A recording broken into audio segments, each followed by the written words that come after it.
Good afternoon. Welcome to everyone. I'm Patricia Sullivan, Associate Professor at the University of North Carolina at Chapel Hill and Director of the Triangle Institute for Security Studies. This afternoon, we have a distinguished panel of academic and practitioner experts to help provide some context for the alarming images from Afghanistan that we've all been seeing in the news and social media over the past 10 or so days. I'm so grateful to all of them for taking time to be with us during an extremely hectic week, and for many, a very emotional week.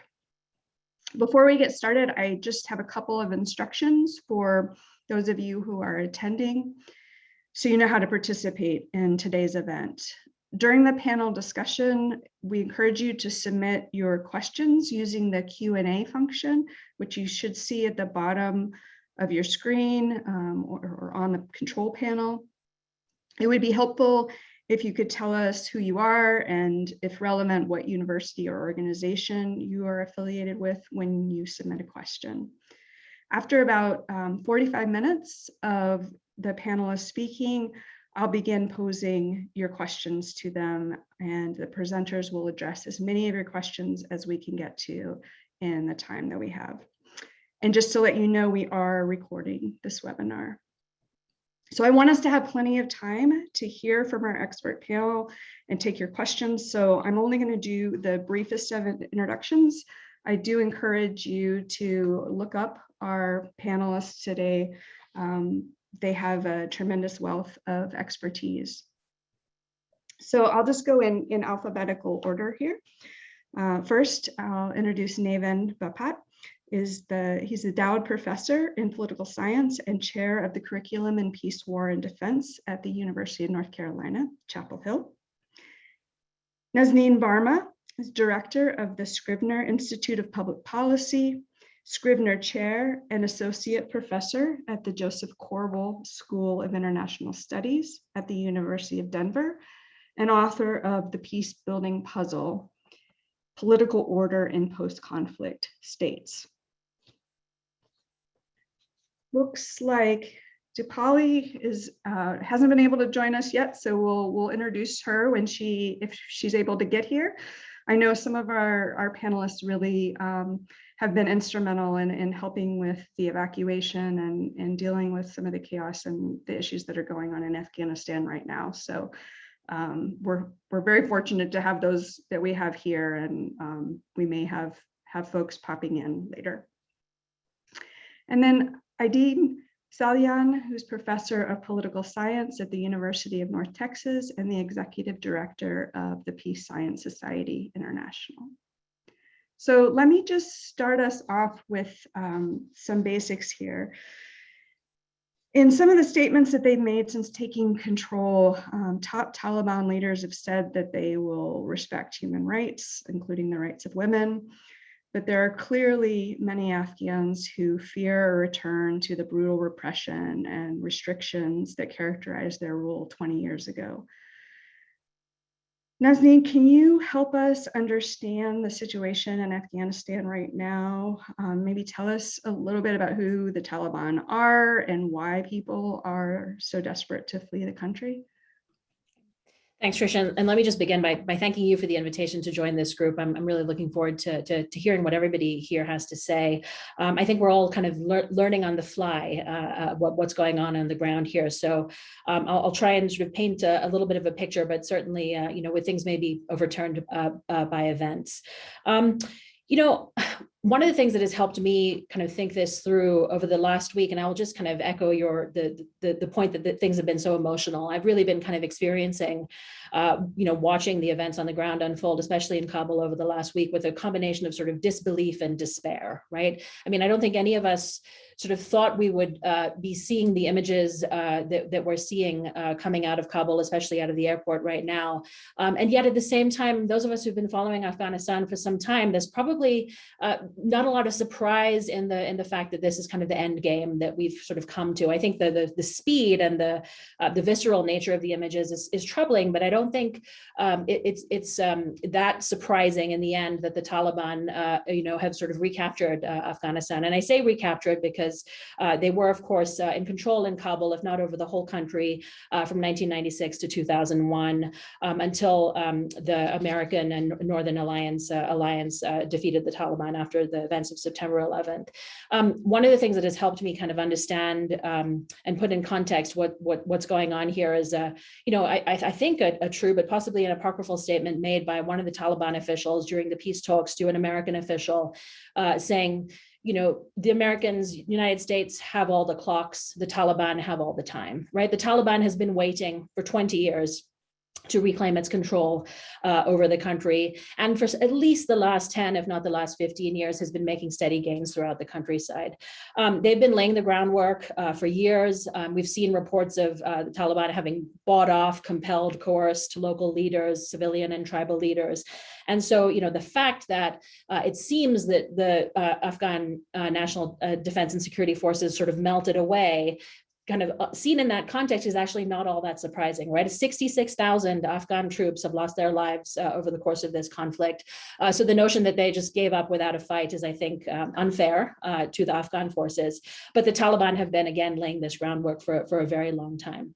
I think I'm interested in hearing what Navin and Idean have to say in terms of the, potential sort of failure of the U.S. interagency process in kind of being able to process the information that was coming out of Afghanistan since the withdrawal has kind of really been going on. So there's certainly kind of culpability on the American side in particular that I hope we'll get to. But Patricia, you asked me to talk about the Taliban. So let me just add one more thing before handing it back to you.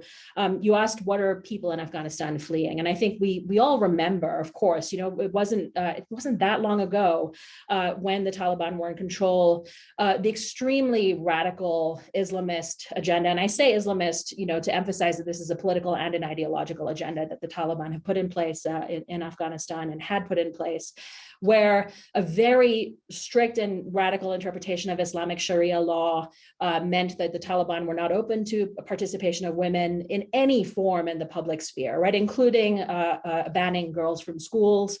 Where there was an extremely vicious reaction to people who were seen to have broken Islamic law in any way. So public stonings in Kabul Stadium, public executions, and so on. And I want to put on the table, an extreme persecution of minorities as well as of women and girls. So, persecuting in particular the Shia Hazara in the middle of the country. The Taliban, of course, come from a radical Sunni fundamentalism. The destruction of the Bamiyan Buddhas. And so really kind of a very rigid imposition of this very narrow interpretation of Islamic law. And I think what people are fleeing is the fear that it will be that extreme again. And even if it were not that extreme again, the uncertainty that is now in place, right? We've heard reports in the last couple of days, I think, of the Taliban kind of trying to present a softer, gentler side to the international community. And, time will tell, but I think the sort of the most sensible hypothesis to put on the table is that we'll see a reversion quite quickly to that form of extreme persecution and a clampdown. I'll stop there and turn it over. Thanks, that's really helpful. Idean or Naaman, do either of you want to jump in with who you see as most at risk? And I assume that there are Afghans as well that are actually happy to see a return of this regime. If either of you want to speak to that. Well, so what I certainly will. I think one community that's in immediate danger are Afghans who worked with and for U.S. forces.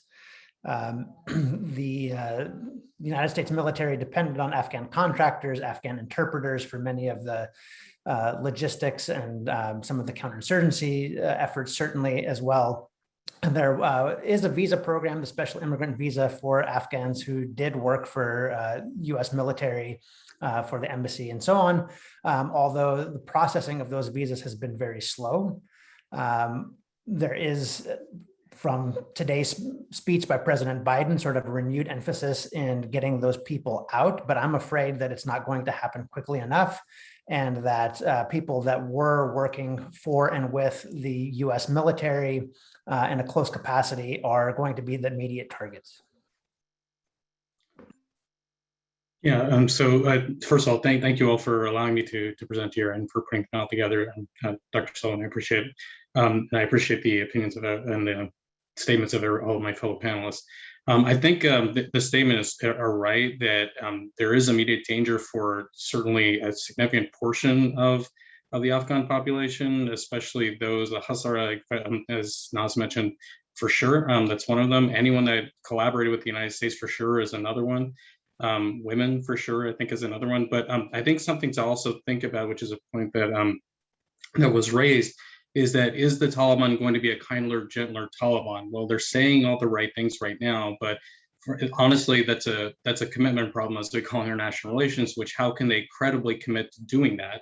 And I think something else that's to be it's not just necessarily ideological. Something to bear in mind is that the last Afghan government fled with almost all of the capital resources in Afghanistan, right? Gold is now in New York, as are most of their treasury bills, which is where their wealth was poured into. So there's nothing left. And so in the short term, the Taliban they're going to need money. They're going to need something to buy bullets. Bullets are not produced in Afghanistan. They're going to need something to get weapons, and Pakistan can only supply so much, and they're going to be under sanctions. So where that money is going to come from is extortion and from the opium trade. So I think you can expect that they will target those in Afghanistan that are not like them, that are not critical to their rule. So I think Afghanistan, in terms of the human rights situation, is going to be in for a very, very difficult road. That's not controversial, but I think thinking about why is also important.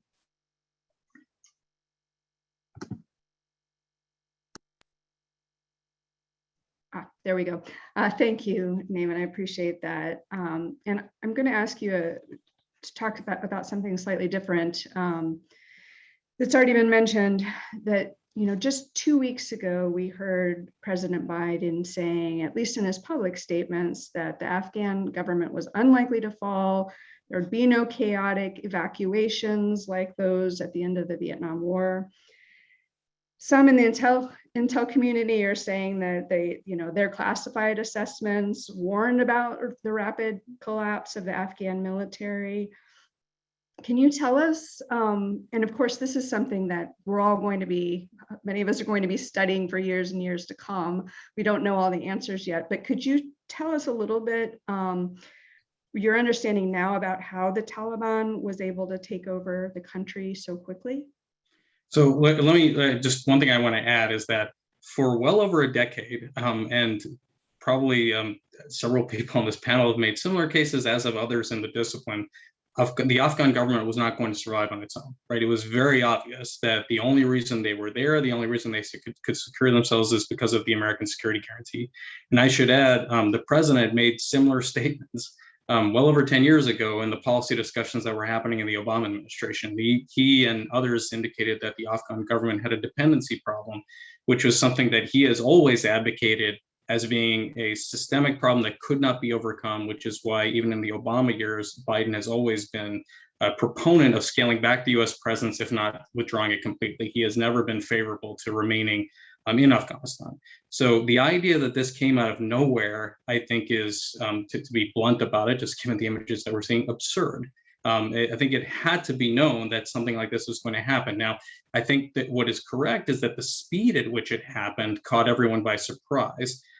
That actually, if we step back and think about the logic of why, the minute it was announced that the United States was leaving, the writing's on the wall, I think, for most of the Afghan National Army, that you cut a deal now or you're going to die, right? And so most of them cut deals with the Taliban, which is why you saw the Taliban just blitz through Afghanistan. It's not because they developed any sort of amazing capability, which they probably did have some, given their bases in Pakistan and their support from Pakistan, I should say. But it's also because most of the Afghan National Army just defected because they understood what the implications were. So I think that was, in a sense, and I hate to say this, but to some extent it is somewhat predictable. Perhaps the speed was not, but it was predictable as to what was going to happen given the behavior of the administration. And, I don't know if another administration would have handled it differently, but it's true that, this was to some extent predictable. Could I jump in here for a second? Yes, please, just to Naz. build on Navin's, I think, really important point about paying a lot of attention to the incentives on the ground, right? And you're pointing to the sort of incentives in the time period since President Biden, declared that the troops were going to leave.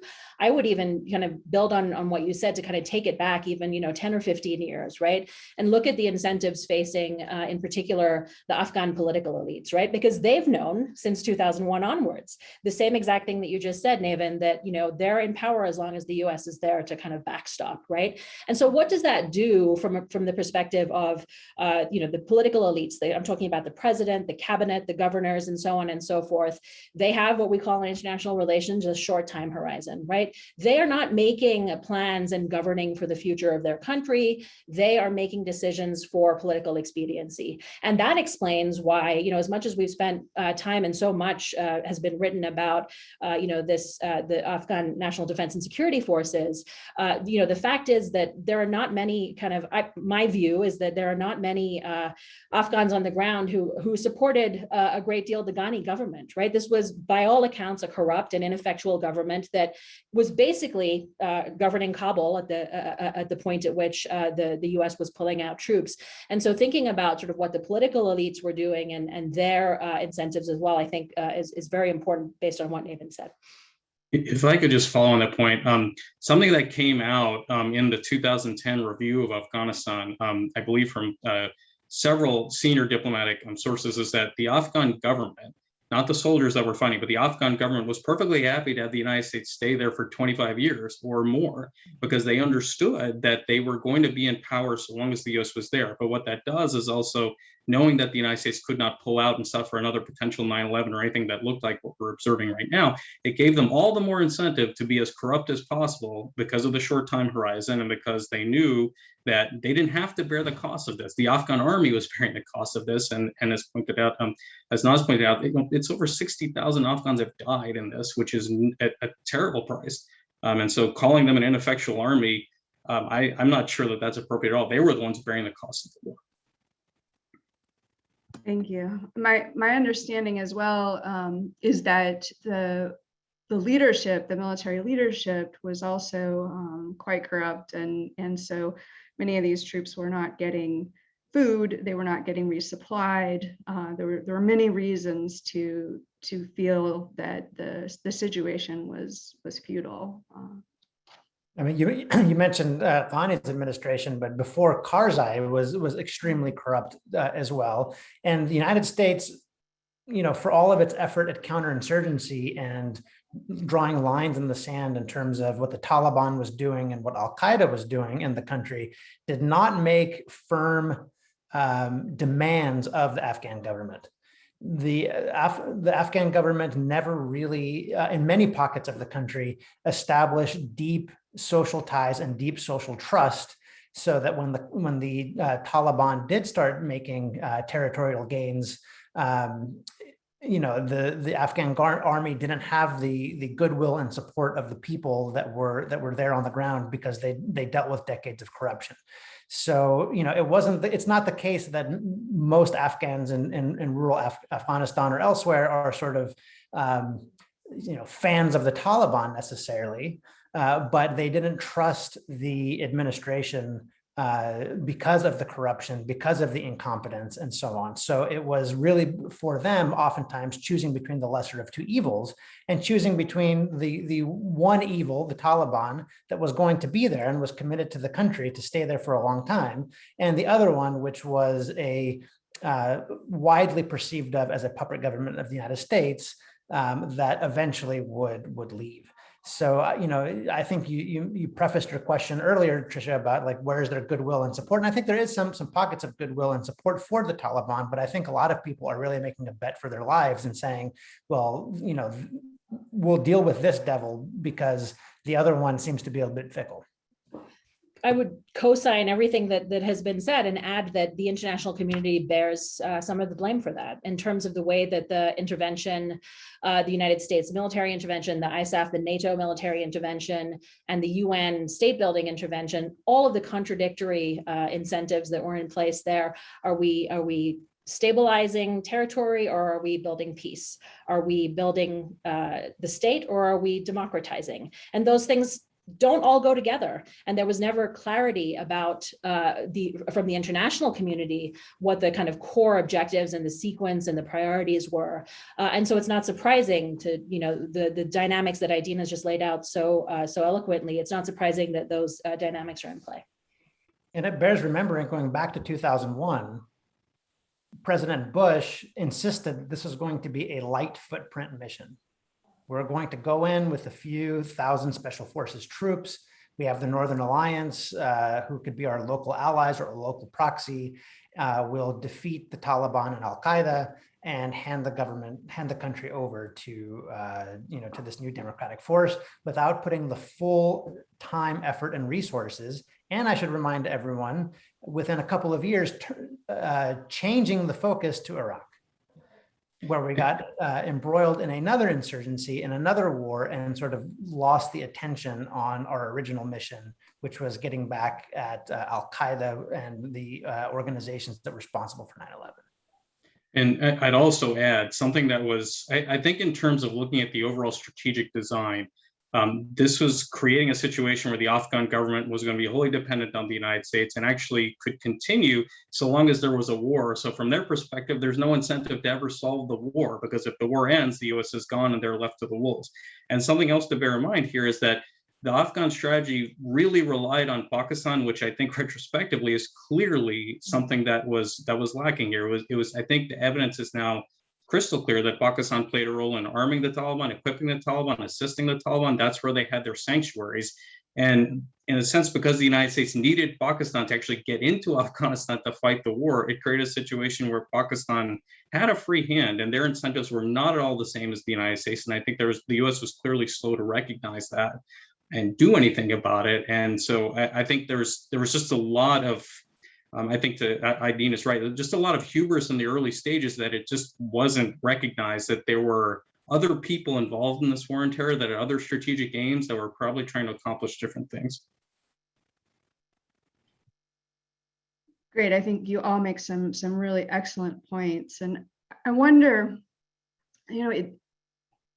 were the Biden administration's public statements just strategic communication, not wanting to say that the regime was going to fall for fear that would make it true? Or, we talked a little bit about the speed being a surprise, but the eventual outcome was not a surprise.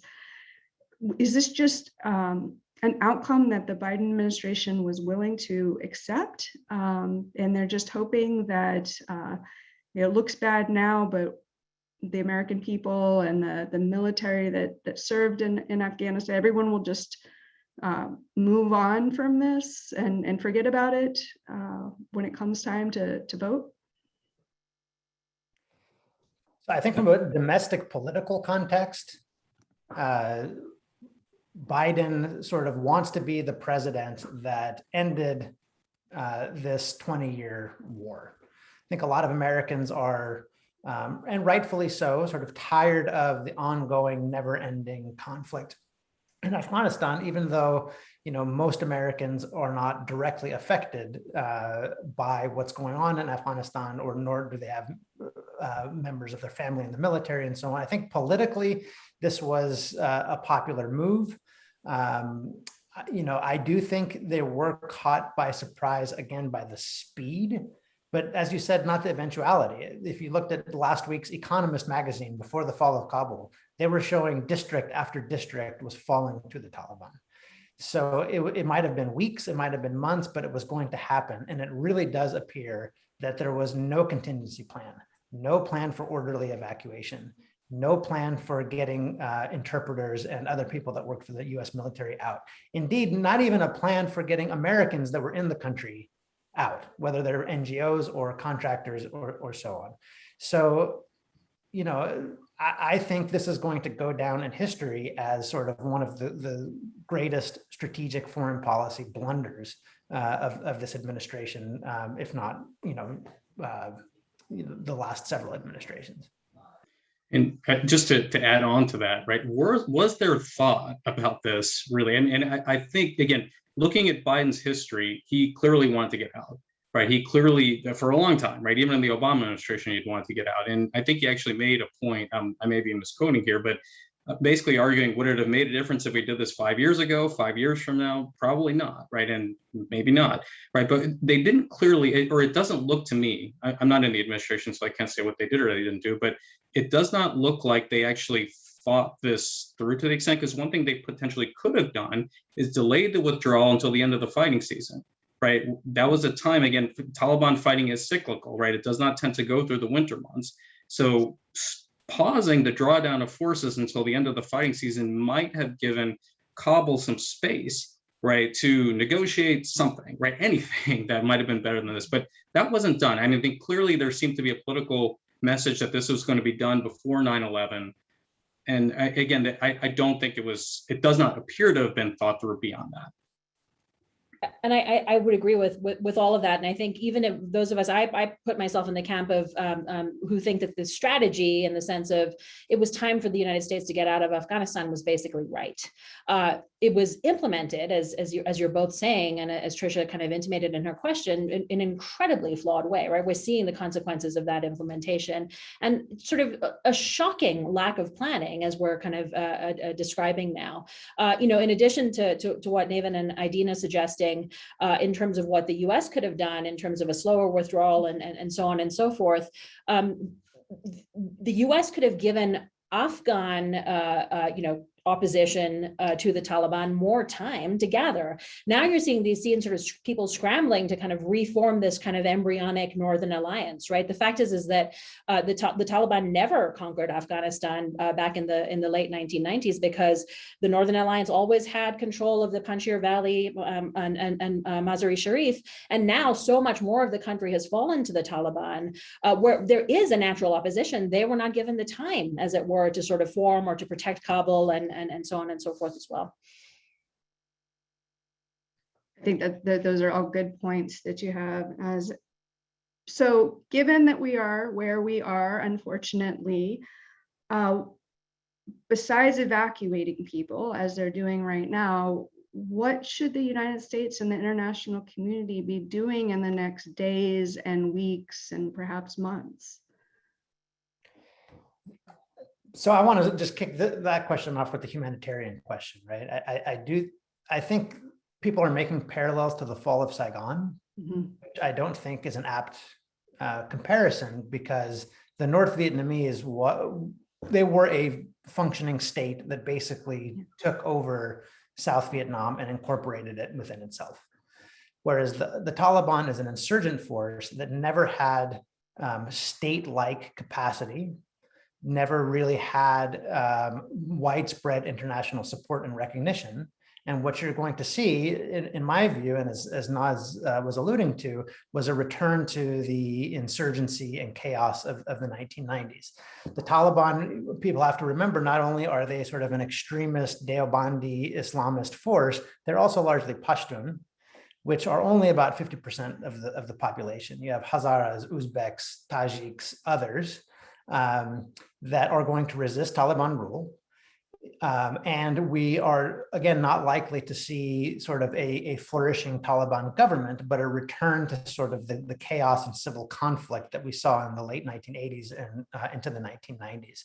So that's going to mean that the humanitarian crisis and getting people out of Afghanistan is not a challenge of a month or 2 months, but is going to be a long-term issue.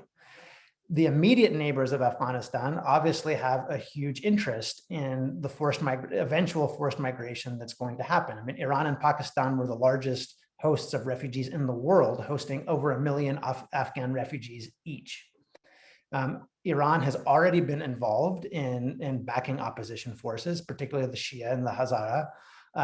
Uzbekistan and Tajikistan have ethnic interests. China is already sort of becoming involved. Pakistan is becoming involved with the Taliban. So I think what we're going to see is a situation that looks more like a Yemen or a Somalia than the fall of Saigon. So we're going to have to deal with this humanitarian crisis for a long time, and dealing with the refugee the implications of resettling large amounts of refugees and caring for them within the region. And if we don't do this right as the United States, whatever inkling or shred of goodwill we have in the region is going to be completely gone, because we're going to be leaving the neighborhood with a mess of our creation, and not doing the hard work of making sure that people are cared for, that drugs are not flowing out of the country, that the spillover effects are not affecting the broader South Asian and Middle Eastern region. And that's a really high hurdle. I'm not sure we have the stomach or political will to be cleaning up the crisis that's largely of our making. I think you framed that so well, Idean, and in my mind, it sort of begs the question. The question is not, will Taliban be a kinder, gentler force? The question in my mind is, will the Taliban be focused on sort of, cementing its almost now absolute military victory and enforcing its will kind of against the would-be opposition? Or will it actually start turning to moving from being an insurgency to a governing force, which will require, sort of axiomatically, will require them to make deals with the leaders of all the different ethnic groups and local leaders that you were just talking about, right? And I think that's really sort of what happens on the ground in the next few months in terms of how extensive this humanitarian crisis becomes, will really pivot on that question in terms of how the Taliban, whether it will redirect its energies to actually governing the country, with the caveat, as you noted at the very beginning, they don't have the capacity to do it. Just to add on to both of these really excellent points, time is of the essence here, right? Right now, it looks like the Taliban are tolerating the U.S. presence at the airport, right? And because I think they understand that if they were to engage the United States right now, the United States would start to attack them, and they don't need that right now, right? So right now they're cooperating. At some point, if enough refugees leave, the ability of the Taliban to rebuild any form of economy in Afghanistan is going to be gone, right? An economy is based on people. And if you have no people to produce goods and services, you have no gross domestic product, right? So they're going to need to keep people in the country. And the more there is this presence in the airport that's taking people out, the more of a problem this becomes for the Taliban in terms of rebuilding. And so especially, I think, because they're going to face sanctions, and I think Pakistan's going to face sanctions, their capital flows are going to cut off. They're going to have to get it from somewhere, and they're going to start to attack people, and they're going to try to keep people in the country. So again, my view of this question, what should the US be doing, is getting everybody out of there as quickly as possible, because the opportunity to do it is going to be gone, and potentially going to be faced with a humanitarian disaster, right? And I think that that's a moral obligation, given that the United States was so pivotal in this conflict, and prolonging it and keeping it going, giving these players the incentives. I think that's something that definitely has to be done. So beyond getting people out, is there a constructive role for the United States in the region right now? Is there something that Idean, you said that we may not have the political will, but if we did have the political will and the stomach for it, what would it look like? I think in the immediate short term, we really do need a summit of regional stakeholders. I do think, and I've thought for the longest time, that some form of detente with Iran would be a game changer in terms of South Asia policy and the broader Middle Eastern policy. Iran has a real interest in not allowing the Taliban to come back to power in a strong way. One, because of the refugee issue. Two, because of narcotics flowing into Iran, largely the opium trade. And three, because of the persecution of the Shia minority within Afghanistan. Now, Iran has not always played a constructive role in the region. We know this. Iran has its own interests, but Iran, Tajikistan, Uzbekistan, Pakistan, the immediate neighbors of Afghanistan, have a real concrete interest.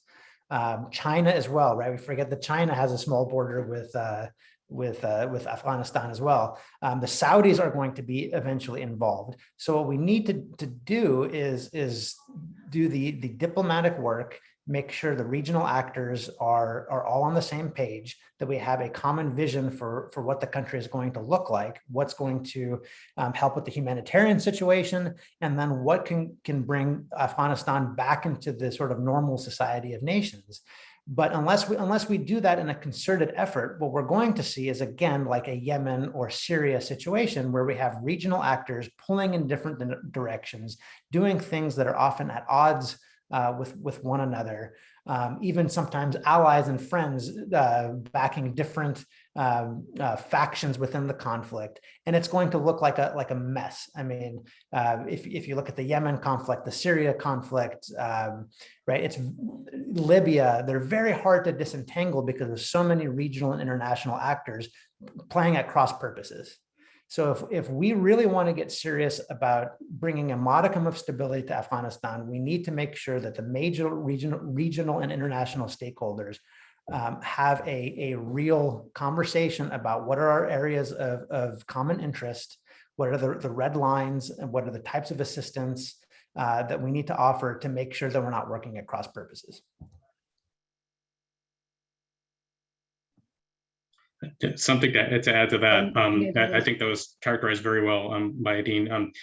So something to think about is that what is the goal of what the United States is trying to do? If the goal is to try to maximize the chance that we don't see a humanitarian disaster in Afghanistan, something the United States has to think about is whatever emerges in Afghanistan to do that might not be truly completely reflective of American interests, right? Likely, in order to do that, you're going to need some involvement by Iran. You're going to need some involvement perhaps by China, who can provide. China, I think, is interested in Afghanistan for the purposes of its One Belt, One Road initiative.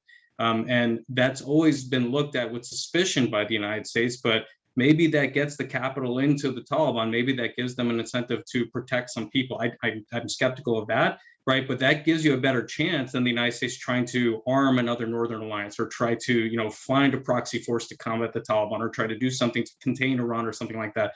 And I would say, just also in terms of what the United States can do, this failure, I think, demonstrates that the United States' role in Central Asia is not very large and not very significant anymore. I think the United States has capability to enter into this theater, but in terms of its ground force, not so much anymore. So I think the future of Central Asia might have a minimal American presence. And the question, I think, is the United States going to get involved in that? Is the United States going to cooperate with that? Or is the United States going to continue to try to work its will in Central Asia? And that's a question for the policymakers to debate, I think. But one of those, I think, is more productive to a short-term peace. One of those is not necessarily so.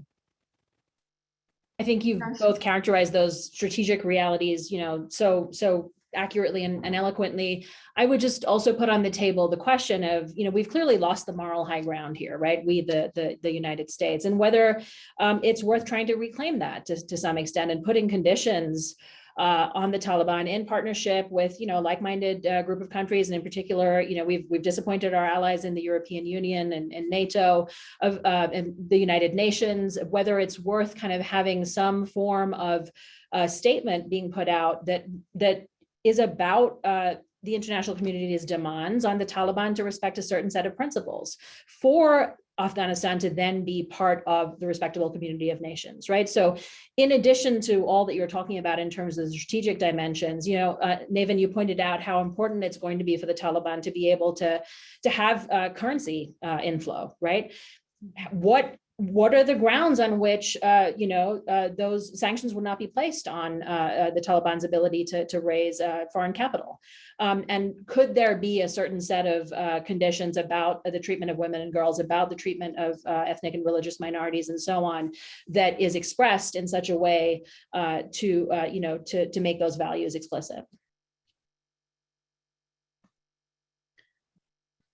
I'm going to go ahead and turn now, so we get a chance to hear some questions from we've got quite a few good questions that are coming up from our audience. And so I'm going to start with Jacob, who is a UNC undergraduate student in the Peace, War, and Defense major. And he's asking, what is the significance of the reemergence of the Northern Alliance and the congregation of ANA forces in the Panjshir province? Do you see any chance of a large organized resistance surviving against the now re-energized and rearmed Taliban? And I would just add, when we're talking about rearmed, that we're talking about billions of dollars of US military equipment that we can assume is now in the hands of the Taliban. So I'll chime in on that. Let's just be clear first about who the Northern Alliance was, because I think there's potentially a lot of not a lot of understanding about sort of the deep history here. So after the Soviets left in 1989, there was a period of chaos and fighting between various tribes, warlords, factions within Afghanistan. And the Taliban emerged as the largest, best organized force based mostly among the Pashtun community, which are roughly half of the country. The Northern Alliance was really not a group. It was an alliance, as the name suggests, of a bunch of factions and warlords that had been previously fighting each other that now had common cause to try to fight the Taliban that was ascendant, right? So this was never a long-term committed strategic partnership between the various factions and warlords. It was really a marriage of convenience because they knew that if they didn't bind together, they would be defeated by the Taliban. So there you will see pockets of resistance, but what you won't see is sort of the side A, side B, very neat dyadic understanding of a civil conflict where there's a government and an insurgency. The Taliban itself it consists of various factions and splinters and alliances within it, right? So what we're not talking about is sort of a Taliban government against a well-defined insurgent force, but it'll probably be something, again, more akin to Syria, where you have a government that's somewhat fractious, trying to hold things together, and then a wide variety of local militias, armed groups, and actors, some with external funding and so on, all fighting against this government, but without necessarily a central coordination there. And that is really a recipe for chaos and ongoing disaster, right? We know from our research on civil conflict and insurgency that these divided and factionalized insurgent groups make for very long, bloody, and disastrous wars. They also make for disastrous peace settlements, right, Idean? Because what happened in 2001 after the defeat of the Taliban, and then the Afghan zone kind of peace process, led by the United Nations and so on, was that a lot of those faction leaders that you just described that formed the Northern Alliance, they were sort of seen as the victors in this kind of negotiated peace, whereas the Taliban, of course, were not invited to the table, right? And that's one of the big criticisms that many people have laid at the feet again of the international community, that somehow or another the Taliban should have been included in the political settlement after 2001. But now what you have, I think, is a more extensive military victory by the Taliban, right? They control more of the country than they did in 2001. And I think I used the word embryonic to describe the Northern Alliance now. The people who are kind of ostensibly the leaders of it, the original real leader of the Northern Alliance was Ahmad Shah Massoud, the Tajik leader in the Panjshir Valley. His son now, Ahmed Massoud, is one of the people who are being touted as the leaders of this new group. They've all been complicit in the Karzai and Ghani governments, right? They no longer have the claim to be kind of outsiders, as it were, as the old group did. And so I think you see less capacity and much more sort of complicity, less legitimacy, to use another kind of favorite political science concept in that group than you did, I think, 20 years ago. I'll add on to these really great comments.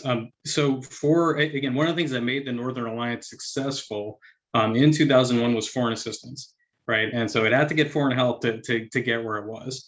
Now, if we sort of accept the premise, which I think is actually fact now, that Pakistan accept the premise that the Taliban was receiving Pakistani assistance, and then you provide assistance to the Northern Alliance from somebody, right? That's not going to be conducive to peace. That's not going to be conducive to negotiation. That's going to be conducive to an intractable settlement, which will, I think, drag Afghanistan into a long conflict, which, again, this depends on what I think the United States and the international community want to do. Is the goal to minimize the Taliban, in which case that's what you should do. If the goal is to make peace, that's not what you should do. The goal is to try to build some, any form of attempted settlement with the Taliban, as low likelihood as that is to succeed, right? If you want to make peace, you're going to have to deal with the Taliban because they're there. That's a good point. In the Northern Alliance, they were actually, I think it was the New York Times yesterday, there was an opinion piece. They were actually asking for security assistance from the United States. And I think that for many of us, and certainly for me, based on my own research, that it's a terrible idea to go back into to try to arm and equip another group within the country. And So let's I'm, be clear, go ahead. this wasn't like good guys and bad guys. Yeah. Right. It wasn't that the Taliban, with their fanatical view of Islam and their harsh repressive policies governing in 2000, 2001, were sort of the bad guys, and that the opposition were these pro-democracy, love women's rights, and are very progressive. That was not the case at all. These warlords were deeply involved in the drug trade. They were corrupt. They were accused of major atrocities as well. So it's not like we have a potential opposition partner that its hands are clean.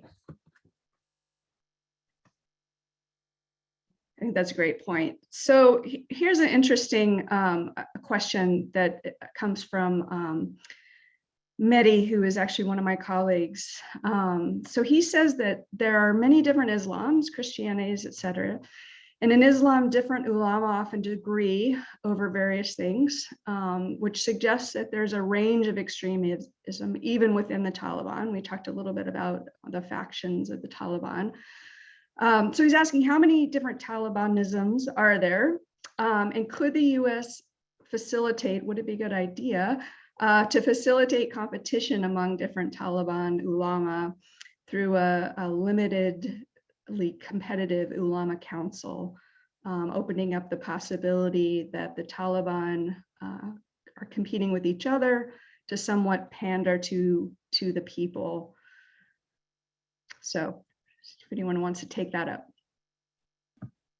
I can take a shot at that, I guess. So I've done some work on these divided, as I think everyone in the panel has done, on these divided militant groups. And something you do see is that if you start to splinter them, they typically do fight amongst themselves, but that's not conducive to peace. So I think when we think about the question, what is it that, since the US or the international community or whomever wants to do? If the goal is to make the Taliban as ineffective as possible, that's exactly what you should do, right? They won't be effective at all. They'll fight each other. There'll be a lot of people killed as a result of this, and it won't be conducive to a settlement in Afghanistan, right? But they won't consolidate their power. And if the goal is to stop them from consolidating their power, yes, by all means do that. If the goal is to promote peace, that's probably not something that should be done. But again, it depends on what is the appropriate response right here. And I'm the chair of peace, foreign defense. I'm biased towards peace. So since my inclination is not to try to provoke conflict, but I can understand why that might be looked at as something that would be useful for some actors out there in the international system. So it's a question: what exactly do you want to try to do? If the goal is make them fight amongst themselves, sure, do that, right? If not, then if you want peace, then that's probably not the best thing. So I'm going to actually switch the focus here. We've gotten a number of questions that I think are really important to address. One from a high school teacher in Fremont, California, and another person who wants to know, what are Afghani Americans experiencing right now, and what should teachers do to support young Afghani Americans? And then the related question is, what immediate actions can people take to support those Afghans who are arriving here through CIV or other ways? Are there some reliable organizations to look to support or get involved? So the Afghan Americans that I know, and I have a lot of Afghan friends, are really in shock and disbelief. And we have a long-standing interest in accepting Afghan refugees going back to the 1980s, when it was a fight against the Soviets, right? So they are obviously in shock and disbelief, have family back home, but I don't think there's sort of a united view within the Afghan community about, well, what do we do now? But I will say that, for refugees that are here, maybe recently resettled or are coming in the future, unfortunately, under the Trump administration, the Refugee Resettlement Program was really gutted in the United States. We used to have a very robust refugee resettlement program where the United States resettled more refugees than any country in the world combined. We brought 80 to 100,000 refugees every year as part of the presidential determination on sort of who could come. They were thoroughly vetted and screened before they got here. There were service agencies on the ground to greet them when they arrived and to help them transition to their new lives. Under the Trump administration, those numbers were slashed dramatically to less than 10% of what they had been previously. So by the end of the Trump administration, we were resettling roughly 10 to 15,000 refugees. But that also meant that the capacity of service providers, refugee resettlement agencies, really deteriorated because their funding model was based on the number of refugees that we're serving. So many organizations like Catholic Charities, International Rescue Committee had to lay off staff or close office doors. So now if we're trying to revamp or to significantly increase the number of refugees coming from that region, we lack the capacity and infrastructure to do it, which is really a legacy of the Trump cuts. At the same time, refugee resettlement, as we can see along the southern border right now, with the Syrian refugee crisis of a few years ago, has become a politicized and partisan issue. Many Americans sympathize with what's going on in Afghanistan and understand that the U.S. has a moral responsibility, but still don't want to see Muslims in large numbers, particularly from Afghanistan, being resettled in their neighborhoods. So I think one thing that we can do is really, as community members, as educators, because I think your question was from a high school teacher, is really educate the public about who the Afghan people are, what their dreams and aspirations are, and try to make them feel as welcome as possible when they come here, because I do think that there are pockets within the American public that really view them as unwelcome. I think one of the things that has been, as heart-wrenching as the scenes have been in Kabul, something that's actually been quite heartwarming for me is watching, and I understand that I live in a little bit of an echo chamber, but watching the reactions of Americans, acknowledging our sort of moral responsibility. And in particular, I taught for 10 years at the Naval Postgraduate School in Monterey, where pretty much all of my students were mid-career military officers, many of whom had served in Iraq and Afghanistan on things like provincial reconstruction teams, and so worked very closely with interpreters and drivers and allied Afghan forces and so on and so forth. And these are people who feel not just a moral responsibility, as Navin said at the beginning, but a very personal attachment to specific people who are waiting at Kabul airport to be brought to safety. And I think that outpouring of support and the recognition of our moral culpability here on the part of the American people has been actually quite heartwarming for me. I'm waiting for the Biden administration to catch up to that. As we were talking about this, as we were waiting to come on air, that there's been a sort of a surprising coldness from the administration, as far as I'm concerned, and from the president himself, of kind of recognizing the anguish that is going on. And I think, again, to kind of put the shine back on the rose, some recognition from the administration of that moral culpability, I think, is really necessary. So I'm hoping actually the administration gets pressured into doing that. I think that there's some sort of, evidence along the margins that maybe that might happen. And so I'm hopeful, because I think there is pressure based on certainly from the military personnel that I've interacted with, which has been very, very heartwarming. I agree with Naz that their reactions have always been, these people that worked with us, they were our brothers, right? We need to be able to protect them at this point. So I am very heartened by that. One thing I would say that could be a barrier to that is just this general idea that immigrants and particularly refugees, or maybe vice versa, I don't know, cause crime and or terrorism. And I just, one thing to say is that this has been studied. There is no evidence that is true. None. Zero. There's no argument now at this point. There is no evidence that is true, even though that's been politicized, that's been used as sort of a talking point. It's just not true. And sort of one thing I am kind of concerned about, I guess, is that if there were a policy to bring in refugees and something were to happen, and 1 out of a million is not a real event, but that's what terrorism typically is. So like if one thing were to happen, it would be politicized in a way to try to punish the Biden. I'm sorry about this. To try to punish the Biden administration for doing that, and that fear that might happen might allow, a sense, encourage the Biden administration not to do it in the first place, which I think is a terrible mistake, just in terms of strategic grounds. Maybe it's good politics. I don't happen to think it is, but it's also a terrible mistake on strategic grounds.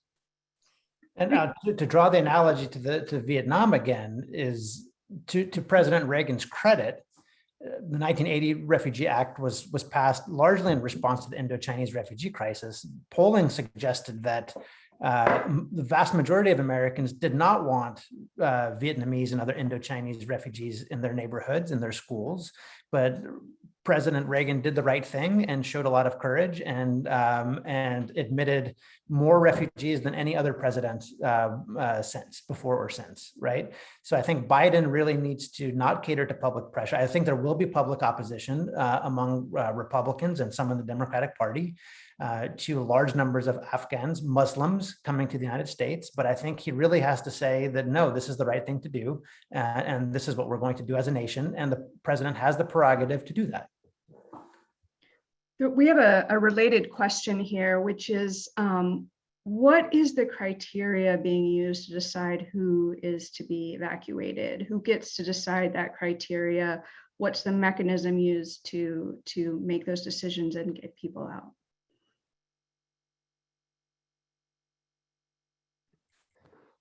So if we're talking about refugee resettlement, I think there's a separate process between the special immigrant visa and normal refugee resettlement channels. So the special immigrant visa are people that work directly for the United States as contractors, interpreters, and so on. There is a tremendous backlog because the Trump administration, again, was not processing these visas quickly enough. I think that's going to be especially in the purview of this administration, to try to process those special immigrant visas as quickly as possible since the Taliban have taken over Kabul, because those people are an exceptional risk. The normal refugee resettlement process normally works like this, in that refugees go to reception centers, usually in neighboring countries. They have their cases adjudicated by the UNHCR. There might be US State Department presence there as well. And then the United States on an annual basis establishes resettlement priorities. So usually the first priorities go to people that are exceptionally vulnerable.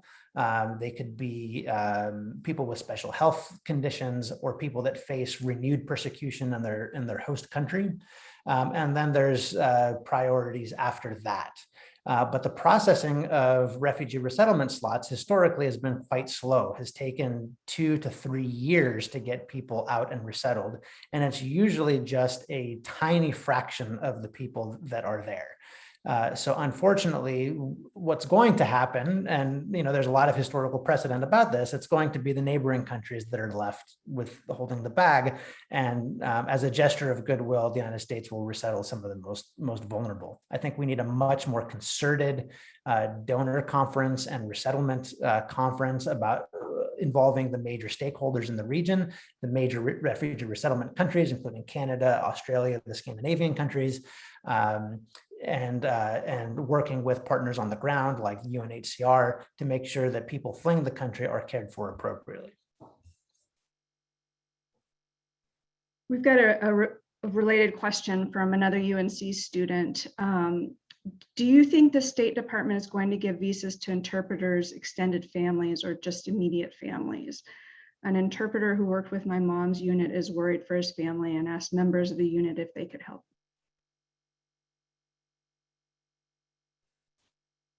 You said extended family. My understanding is immediate family members can come, so spouses and dependent children, but beyond that, no. So brothers, sisters, aunts, uncles, that would not be the case. So I'm going to take us again in another direction here, and it's a question that's come up in a couple different ways here. Are there any religious, cultural reasons for the failure of the 20-year presence of the West, the US in particular, in Afghanistan?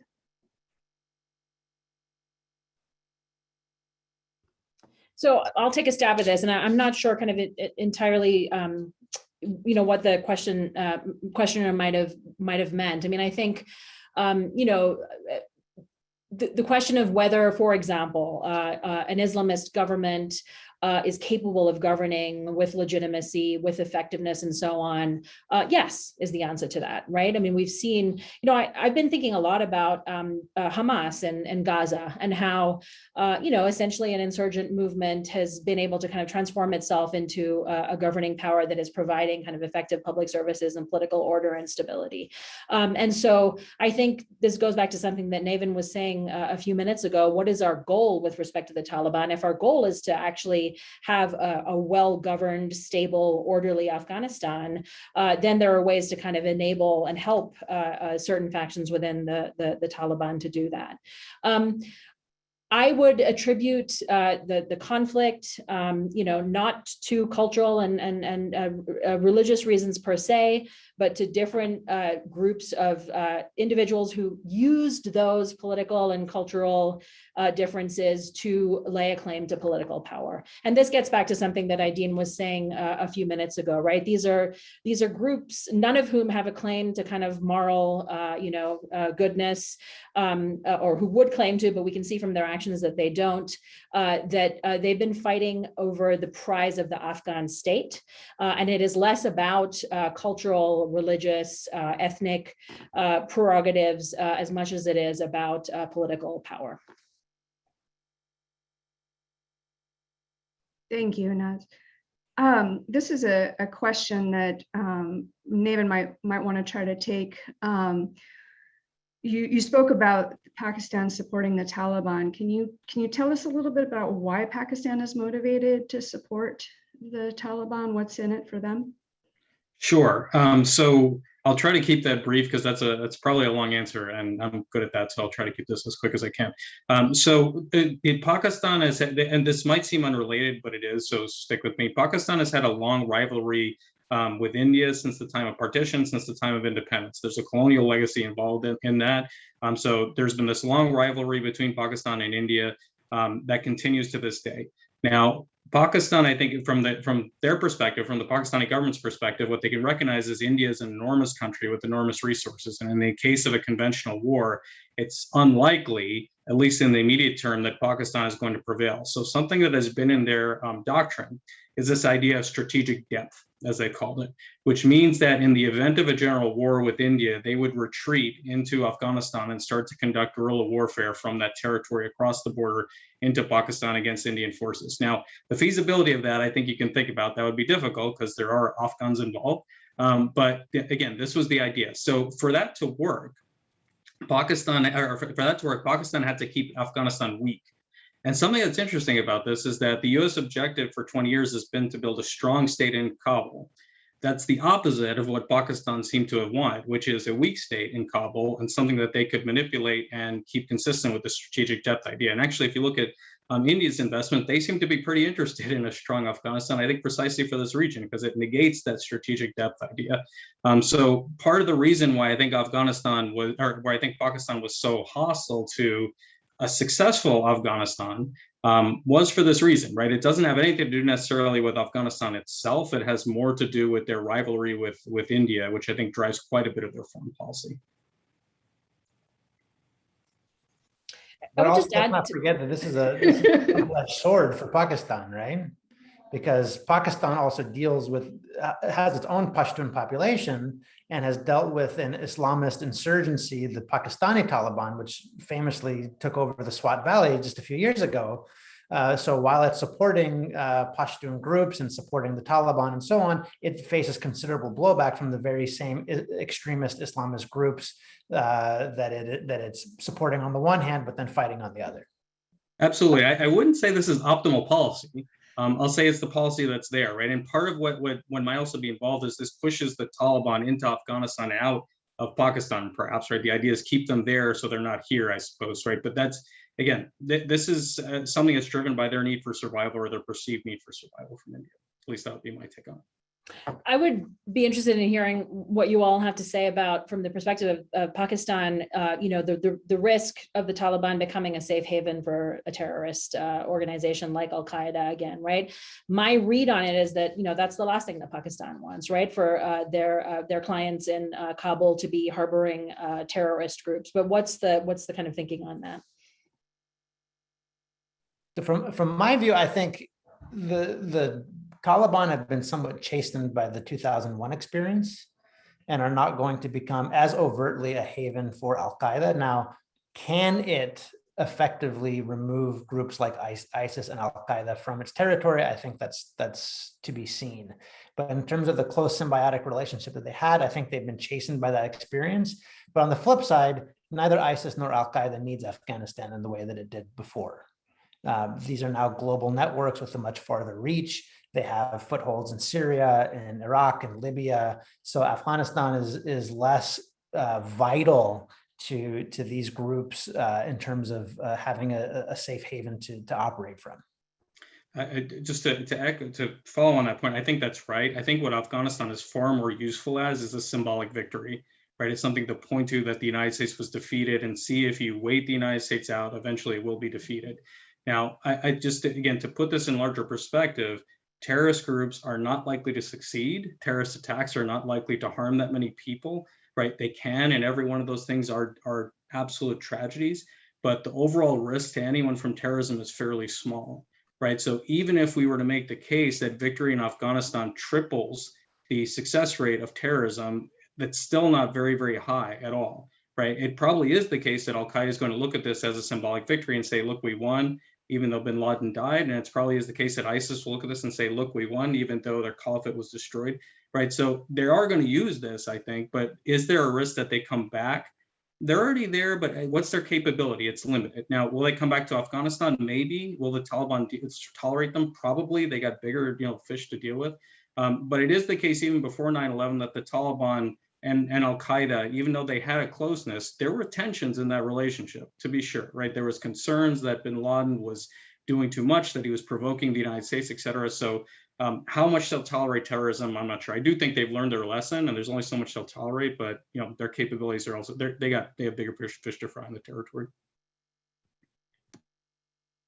Following on our discussion about Pakistan, can we talk a little bit about China's role here and China's support for the Taliban, or what kind of role they're likely to play, and whether the United States can work with China to try to increase stability in the region? So I'm just going on what I've read recently. Well, China does have economic interest, and Navin talked about the road through Central Asia that's strategically important for them. There's also gas reserves and so on. So there's some economic interest there. China and Russia are far more, I would say, pragmatic than the United States about how it deals with foreign governments. So it's not really concerned as much with domestic policy and human rights, but is really willing to work with anybody that will enter into economic contracts and so on. The one thing that does concern China, however, is a large number of Uyghur Muslims from China that have fought in Afghanistan on behalf of the Taliban, and is afraid of Afghanistan becoming a backdoor for resources, armaments, and so on. So I think it's wary of dealing with the Taliban because of its religious fanaticism and its potential support and so on for separatist movements in Xinjiang province, but is also on the other side willing to work with whoever's in power to achieve its economic interests.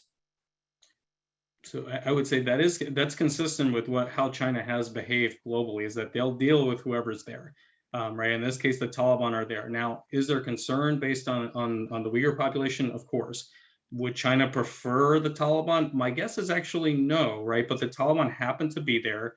And I think in this case, maybe this wasn't the case 20 years ago, but the Taliban, as I've said a few times in this session, need capital.